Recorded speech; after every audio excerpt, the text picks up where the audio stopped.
Aku harus tetap tersenyum. Novel karya Geoffrey bagian 11. Sudah 2 malam Parlan menginap di sini, di rumah Pak Andre. 2 hari yang lalu, Parlan dijemput oleh Pak Agus beserta Pak Yanto dan Handoko di kampungnya, Desa Sukajadi. Ia diboyong ke kota ini, ke rumah adik Pak Yanto, Bu Lia, untuk mengobati putrinya Leli yang hilang ingatan atau lebih tepatnya gila. Berkat ketekunan Parlan mempelajari ilmu pengobatan dari sang ayah, ia berhasil menyembuhkan Leli dari gangguan makhluk halus yang sudah bercokol pada diri gadis itu selama 2 tahun setengah. Leli, putri Bu Lia, yang sudah 2 tahun setengah mengalami gangguan kejiwaan, kini sudah nampak segar kembali. Kecantikannya, keayuannya, kemolekannya, kemanjaannya sudah kembali seperti semula. Cuma yang disayangkan oleh Bu Lia, selama 2 tahun setengah Leli tidak dapat mengikuti pelajarannya di sekolah karena ia dalam keadaan sakit parah gangguan kejiwaan. Selama ini ia selalu menghabiskan waktunya bersama suaminya Pak Andre, pergi ke mana-mana mengobati sang putri yang ia sayangi. Tapi berkat keuletan dan keseriusan Parlan mengusahakan kesembuhan Leli, penderitaan kedua suami istri itu tampak sudah tidak berbekas lagi. Yang ada hanyalah senyum bahagia mendapatkan putrinya sudah normal. Subuh itu baru saja Parlan pulang dari masjid menunaikan sholat subuh berjamaah seperti kebiasaannya dimanapun ia berada. Parlan memutari rumah Pak Andre dengan gerakan-gerakan melemaskan tubuh. Nampak ia menikmati sekali pemandangan gedung yang dikelilingi pagar dan bunga-bunga yang menopang seolah-olah sebagai tongkat dari sekeliling pagar tembok agar tidak tumbang. Begitulah rapat tumbuhan bunga di sekeliling pagar yang mengelilingi pekarangan rumah Pak Andre. Di kiri kanan bagian depan rumah Pak Andre tumbuh 2 batang pohon mangga yang sangat rindang. Begitu juga di belakangnya. Halaman belakang jauh lebih besar dari halaman depan. Di belakang ada 4 pohon yang rindang juga tumbuh. Sementara di antara ke-4 pohon itu terbentang pula sebuah kolam yang airnya bening sekali karena setiap hari selalu dikontrol oleh penjaga kebun rumah Pak Andre, yaitu Pak Udin. Parlan mengitari pekarangan rumah Pak Andre dengan perlahan-lahan. Sekali-sekali tampak ia meliuk-liukkan pinggang, meremas-remaskan kaki dan tangannya, menggeleng-gelengkan kepala, memutar dan kembali berjalan.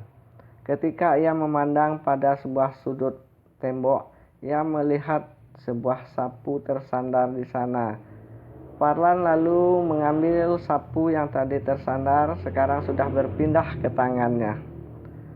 Perlahan-lahan Parlan mulai menggoyang-goyangkan sapu. Terkumpullah sampah daun-daunan yang bertumpukan di bawah pohon yang jatuh ditiup angin. Sekarang daun-daun kering yang tadi bertaburan di pekarangan bagian belakang sudah terkumpul menjadi satu tumpukan. Setelah melirik sana-sini, akhirnya Parlan melihat beberapa buah karung goni tersusun dengan rapi di cabang sebatang pohon. Ia mengambil karung-karung itu, tak lama kemudian Berpindahlah tumpukan daun-daun kering tadi ke dalam karung-karung yang baru saja diambilnya dari cabang pohon. Nak Parlan, apa yang kau lakukan? Parlan dikejutkan oleh suara Bu Lia yang menghampirinya. Nampak Bu Lia tergopoh-gopoh menuju Parlan, mengambil karung yang tadi dipegang oleh Parlan. Namun Parlan mempertahankan. Apa-apaan ini nak? Kamu bukan pembantu di sini. Bu Lia kembali berujar. Olahraga Bu, bukan perkara pembantu atau tidak. Yang namanya kita hidup perlu olahraga Bu. Ini kan olahraga bermanfaat. Parlan tersenyum-senyum.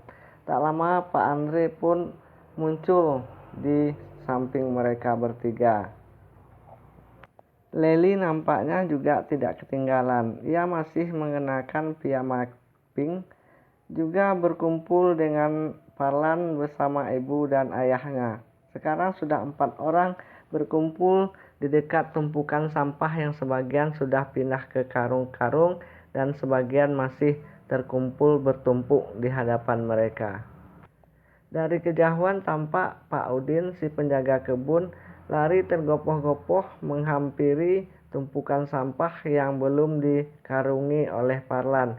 Tak berapa lama bereslah semua sampah-sampah itu oleh Pak Udin. Maklum, ia lebih senior dari Parlan soal kutip-mengutip sampah. Parlan, tak enak dilihat orang. Apa kata orang nanti? Kamu yang kesini menolong kami, malah dilihat orang. Kamu pula yang menyapu membersihkan pekarangan selebar ini. Pak, jangan begitu. Ini urusan sangat enteng sekali Pak.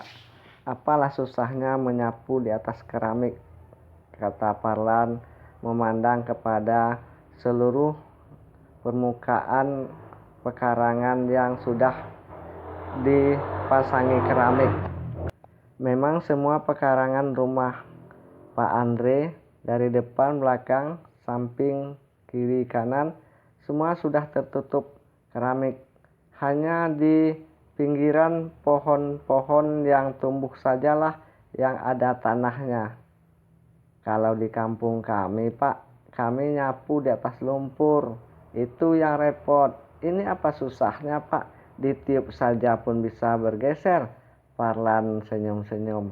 Tapi kemudian Leli mendekati Parlan. Mas, kalau olahraga itu jogging, basket, angkat barbel, skipping, itu bukan nyapu. Hehehe. Itu olahraga yang kurang bermanfaat, Li. Coba kalau kita nyapu ini, tangan bergerak sama dengan angkat barbel. Keringat keluar, tidak ada lagi penyumbatan pori-pori. Sampah pun terkumpulkan. Nah, berapa manfaatnya? Ya kan Pak Udin? Pak Udin yang baru saja datang membawa goni yang sudah kosong, sambil menyelipkan kembali goni-goni itu pada sebuah cabang pohon yang biasanya digunakan memang untuk meletakkan atau menyimpan goni yang dipergunakan tadinya untuk menampung sampah-sampah yang sudah dikumpulkan. Kalau itu Bapak nggak tahu Mas. Bapak cuma tahu nyapu, bersih-bersih, mangkas bunga, sekali-sekali nyabuti rumput liar kalau sudah tinggi-tinggi. Masalah sehat tidaknya ya terserah deh.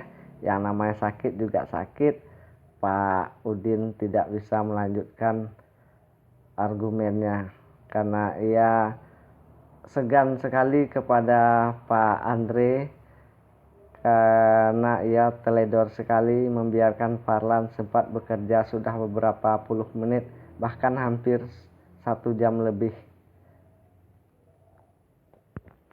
Sementara Parlan di rumah ini adalah sebagai tamu yang sangat dihormati oleh mereka semua. Lin, daripada kita berdebat nggak tahu ujung pangkalnya, ayo kita olahraga yuk. Ini olahraga yang bermanfaat, sama dengan ngangkat barbel. Tengok aneh, Kemudian Farlan mencabut beberapa rumput liar yang tumbuh di sela-sela akar pohon mangga. Nah, lihat, sekali rumput tercabut sama dengan sekali mengangkat barbel. Pohon ini jadi bersih. Nah, mana yang besar manfaatnya? Kalau ngangkat barbel dapat 1, nyabut rumput dapat 2. Pilih mana? Tak lama tampaklah Bu Lia dan Pak Andre memindahkan pandangan mereka, sehingga tanpa disadari kedua muka antara suami dan istri itu bertemu, sama-sama melepas senyum geli melihat Leli yang kebingungan menghadapi Farlan yang selalu membuat hati kedua orang tua itu tergugah. Kemudian Farlan melanjutkan, kalau mau lebih sempurna lagi, Li, sekali rumput dicabut kita ucapkan astagfirullahalazim. 1 lagi rumput dicabut, astagfirullahalazim, kata Farlan sambil mempraktekkan seraya mencabuti rumput, mulutnya membaca istighfar. Mas, itu kan istighfar, kita kan nggak salah. Hehehe, siapa bilang kita tidak salah, Li? Yang namanya kita manusia ini tempatnya salah dan dosa.